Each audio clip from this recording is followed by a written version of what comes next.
স্বাধীনতা দিবসের আগে ফের প্রকাশ্যে লালকেল্লার নিরাপত্তার ত্রুটি। ফের বোমাসহ লালকেল্লায় ঢুকে পড়ল এক ড্যামি জঙ্গি। আশ্চর্যের বিষয়, নিরাপত্তার এত কড়াকড়ি সত্ত্বেও কারো নজরে পড়ল না সেই ঘটনা। বিষয়টি প্রকাশ্যে আসার পর স্বাভাবিকভাবেই প্রশ্ন উঠতে শুরু করেছে।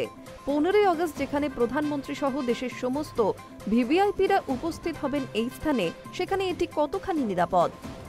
সংবাদ মাধ্যম সূত্রে খবর, স্বাধীনতা দিবস উপলক্ষে ভিভিআইপি চত্বর লালকেল্লার নিরাপত্তা খতিয়ে দেখতে মকড্রিলের আয়োজন করেছিল নিরাপত্তা বিভাগ। তারই অংশ হিসেবে সাদা পোশাকে ডামি জঙ্গিদের প্রবেশ করানোর কথা ছিল লালকেল্লায়। ছিল নকল বোমার ব্যবস্থা। লালকেল্লা নিরাপত্তার দায়িত্বে থাকা আধিকারিকদের বোকা বানিয়ে সেখানে প্রবেশ করতে সক্ষম হয় নকল জঙ্গিদের দল।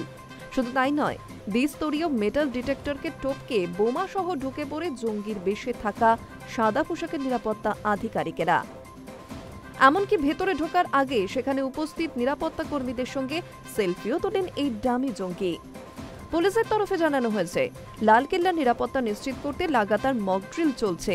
এটা সেই মকড্রিলেরই একটি অংশ। নিরাপত্তায় যাতে কোনো রকম গলদ না থাকে তা নিশ্চিত করা পর্যন্ত এই মকড্রিল জারি থাকবে। গলদ থাকলেও এর আগে আমরা একাধিকবার সফলও হয়েছি। বহুবার মকড্রিলে ডামি জঙ্গিকে গ্রেফতার করা হয়েছে।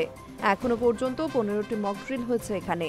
যদিও এই ঘটনা প্রথমবার নয়, এই মকড্রিলের সময় এর আগেও পুলিশকে বোকা বানিয়ে লালকেল্লায় ঢুকতে সক্ষম হয়েছে নিরাপত্তা বিভাগের সদস্যরা।